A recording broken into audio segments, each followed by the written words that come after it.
Bismillahirrahmanirrahim. Welcome to online classes of DPS and Inter College Sahiwal.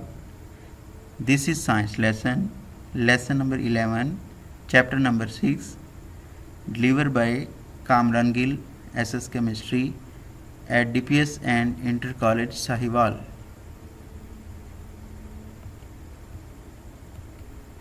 At the end of this lesson, you will be able to define isotopes with example, describe isotope of hydrogen, describe use of isotopes, define molecule.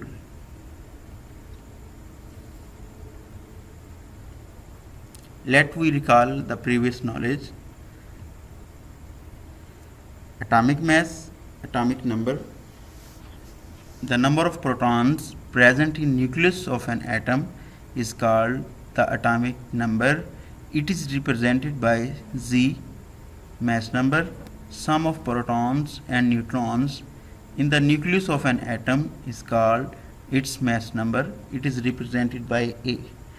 Atomic number और mass number में last time भी हमने ये बात discuss की structure of atom में कि fundamental particles जिसमें न्यूट्रॉन एंड प्रोटॉन न्यूक्लियस में एग्जिस्ट करते हैं, जबकि इलेक्ट्रॉन आउटसाइड आउटरमोस्ट शेल्स में एग्जिस्ट करते हैं. अब नंबर ऑफ इलेक्ट्रॉन्स चेंज हो सकते हैं किसी भी एटम में, क्योंकि जब भी उसको हैवी पार्टिकल कोई अप्रोच करेगा तो वो इलेक्ट्रॉन को स्नैच कर सकता है. लिहाजा किसी भी एटम में उसके इलेक्ट्रॉन चेंज कर सकते हैं, लेकिन उसके प्रोटॉन्स को चेंज करने के लिए हमें उसके न्यूक्लियस को ब्रेक करना पड़ता है. और जैसे ही नंबर ऑफ़ प्रोटॉन चेंज होते हैं तो एटम की सारी प्रॉपर्टीज़ जो हैं वो चेंज हो जाती हैं, जबकि नंबर ऑफ़ न्यूट्रॉन चेंज किए जा सकते हैं, चेंज हो सकते हैं, क्योंकि न्यूट्रॉन एक न्यूट्रल पार्टिकल होता है जिसकी वजह से एटम की प्रॉपर्टीज़ जो हैं वो ज़्यादा डिस्टर्ब नहीं होती. Isotopes. The atoms of same elements having same atomic number but different mass number are called isotopes. Isotopes में सेम एटॉमिक नंबर होता है, सेम एलिमेंट होता है, और उसके डिफरेंट एटम जो होते हैं उनके मास नंबर डिफरेंट होते हैं. यानी जैसे आप लोगों की क्लास है उसमें वीक स्टूडेंट भी हैं, इंटेलिजेंट स्टूडेंट भी हैं, तो फिर भी तमाम लोग एक ही सेक्शन में बैठते हैं, एक ही क्लास में बैठते हैं, उनको टीचर सेम पढ़ाते हैं. ऐसे कभी नहीं होता कि इंटेलिजेंट स्टूडेंट्स को पढ़ाने के लिए कोई और टीचर आ रहे हों और जो वीक स्टूडेंट हैं उनको पढ़ाने के लिए कोई और टीचर आ रहे हों, क्योंकि आप सबकी क्लासरूम में सेम पोजीशन होती है. यही वजह है कि आइसोटोप का नेम भी इसी से डिराइव हुआ है. Iso mean same, top mean position. तो इसी तरह से जब एटम्स के एटॉमिक नंबर सेम होते हैं तो उनकी केमिकल प्रॉपर्टीज़ मैच करती हैं, ज़्यादा उनमें डिफरेंसेस नहीं होते. Example, hydrogen has 3 isotopes. An atom of hydrogen may have 0, 1 or 2 neutrons in its nucleus. Protium, deuterium and tritium are 3 isotopes of hydrogen. Protium में कोई भी न्यूट्रॉन नहीं है, सिर्फ एक प्रोटॉन है, लिहाजा उसका मास नंबर 1 है. ड्यूटेरियम में प्रोटॉन एंड न्यूट्रॉन है तो उसका मास नंबर 2 है. ट्रीटियम में एक प्रोटॉन और 2 न्यूट्रॉन है तो उसका मास नंबर 3 है. Uses of isotopes in medicine and agriculture. Carbon-14 is used to calculate age of plants. Carbon-14 या इसको कार्बन डेटिंग का भी नाम दिया जाता है. आर्कियोलॉजिस्ट जो हैं वो इसकी मदद से बड़े बड़े पुराने दरख्तों या किसी पुराने जानवरों के मुजस्मे जो होते हैं या कोई भी पुराना बर्तन का किसी का टुकड़ा हो तो उसको चेक करके बता सकते हैं कि ये कितने साल पुराना है, जबकि वो हमारी एज से कहीं ज़्यादा पुराना होता है. तो ये मेथड जो है ये हमारी हेल्प करता है, क्योंकि जितने भी आइसोटॉप्स हैं मेडिसिन और एग्रीकल्चर में यूज़ होते हैं, ये तमाम के तमाम आइसोटॉप्स स्टेबल नहीं होते, बल्कि विद पैसेज ऑफ टाइम ये रेडिएशंस रिलीज़ करते रहते हैं और अपने आप को स्टेबलाइज करने के लिए ये दूसरे एलिमेंट में चेंज करते हैं, और इन एलिमेंट्स को दूसरे एटम में चेंज होने के लिए ख़ास टाइम लगता है, जो इनकी हाफ़ लाइफ भी कहलाता है। ये हम हायर क्लासेस में पढ़ेंगे। तो इस हाफ़ लाइफ को स्टडी करके और इनसे रिलीज़ होने वाली डिफरेंट रेडिएशंस को स्टडी करके हम इनके मेडिसिनल इफ़ेक्ट को चेक कर सकते हैं। Nitrogen 15 is used to study effect of nitrogenous fertilizer in plants. इस मेथड में हम एयर की जो नाइट्रोजन है इसकी फिक्सेशन को चेक करते हैं, और इस तरह से एयर में जो तनासब होता है नाइट्रोजन का और फिक्सेशन के बाद उसकी जो क्वांटिटी रह जाती है, इस तरह से हम इसकी एज ए फर्टिलाइज़र जो है वो प्रॉपर्टीज़ को चेक कर लेते हैं कि कितनी नाइट्रोजन जो है वो यूज़ होकर या फिक्स होकर चेंज हो चुकी है फर्टिलाइज़र्स में। Sodium 24 is use to study circulation of blood. ये ब्लड सर्कुलेशन को चेक करने में यूज़ होता है।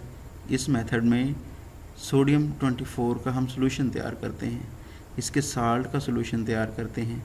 साल्ट का सोल्यूशन जब हम इसका तैयार करते हैं तो उसमें 24 सोडियम जो है वो जब ब्लड में हम इंजेक्ट करते हैं तो वहाँ पर जहाँ पर ब्लड को फ्लो करने में रुकावट होती है उसको ये ट्रेस कर लेता है। Phosphorus 32 is used in treatment of blood cancer and bone diseases। Phosphorus 32 भी बाकी आइसोटॉप्स की तरह रेडियो एक्टिव है, ये स्टेबल नहीं होता, जिसकी वजह से इससे भी ख़ास किस्म की रेडिएशंस रिलीज़ होती हैं जो सेल्स के कैंसर के सेल्स और जो बोन्स में बोन कैंसर क्रिएट करते हैं उनके सेल्स को मार देती है, उनके सेल के डीएनए को तबाह करती है, और जिससे वो सेल्स डाई हो जाते हैं और उनकी जो ग्रोथ है वो कंट्रोल हो जाती है। नेक्स्ट है क्रोमियम 51।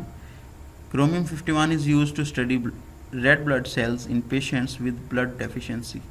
ब्लड डेफिशिएंसी में क्रोमियम 51 जो है ये हमारी हेल्प करता है कि उसकी क्वांटिटी या उसकी प्रेजेंस जो है ब्लड में उसके तनासब के हिसाब से हम इसको चेक कर लेते हैं। Iron 59 is used to study absorption of iron in human body. हमारी बॉडी में चूँकि आयरन मौजूद है, ब्लड में मौजूद होता है, तो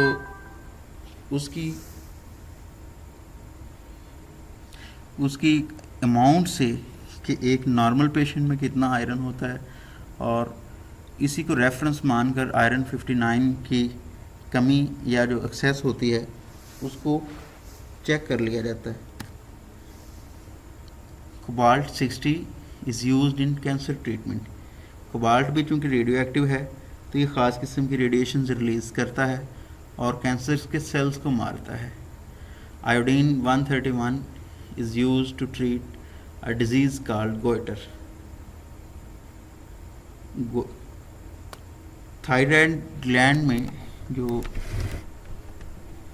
सेल्स होते हैं जो ओवर एक्टिव होते हैं तो उनको ये कंट्रोल करके हमारी गोइटर की डिजीज़ को भी ये कवर कर लेते हैं। Next molecule.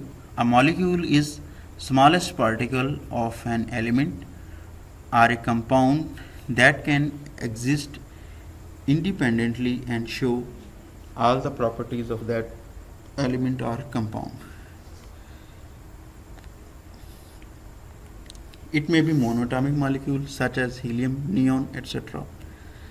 Two or more atoms can also be present in molecule, for example water, hydrogen gas, glucose, etc.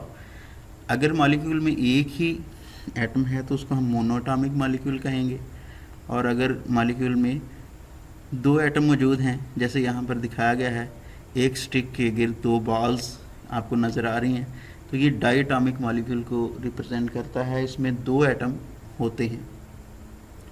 इसी तरह से triatomic molecule, triatomic molecules are molecules composed of 3 atoms of either same or different chemical elements. Examples include water, carbon dioxide. तो यहाँ पर आप देख सकते हैं सेंट्रल में जो बॉल है इसके गिर्द दो रेड कलर की बॉल्स आपको नज़र आ रही हैं, तो ये ट्राई एटॉमिक मॉलिक्यूल को रिप्रेजेंट करता है। पॉली एटॉमिक मॉलिक्यूल्स, कुछ मॉलिक्यूल्स ऐसे होते हैं जिनमें 3 से ज़्यादा एटम मौजूद होते हैं। ये 4 भी हो सकते हैं, 5 भी हो सकते हैं और इससे भी ज़्यादा हो सकते हैं, तो इनको हम पॉली एटॉमिक मॉलिक्यूल कहते हैं। Molecule composed of more than 3 atoms are called polyatomic molecules. Example में सल्फ्यूरिक एसिड का मॉलिक्यूल यहाँ पर दिखाया गया है। Recapitulation, the atoms of the same element having same atomic number but different mass number are called isotopes. All atoms of an element always have same number of protons. Protium, deuterium and tritium are 3 isotopes of hydrogen. A molecule is the smallest particle of an element or a compound that can exist independently and shows all the properties of that element or compound. Last पे assignment है आप लोगों के लिए। First question long question है exercise से। Define the term isotope, इसमें आप इसकी डेफिनेशन लिखेंगे। फर्स्ट पॉइंट वाली, right about application of isotope in field of medicine and agriculture. तो ये जो हमने यूजेस इसके पढ़े हैं वो आप उसमें एज इट इज़ लिख देंगे हेडिंग्स के साथ। How are isotopes of an element alike and how they are different. तो इसमें डेफिनेशन भी आप इसकी लिख सकते हैं, क्योंकि डेफिनेशन में ये बात क्लियर है कि आइसोटॉप्स के एटॉमिक नंबर सेम हैं बट उनके मास नंबर डिफर हैं। What is meant by molecule, ये डेफिनेशन एज इट इज़ मौजूद है। Define monoatomic molecule with example, तो ये भी एज इट इज़ मौजूद है। लास्ट पे मल्टीपल चॉइस क्वेश्चंस की असाइनमेंट है, ये आप लोग सॉल्व करके अपने साइंस टीचर को व्हाट्सएप ग्रुप में भेज देंगे या उनको उनके पर्सनल नंबर पर भेज देंगे। Thank you.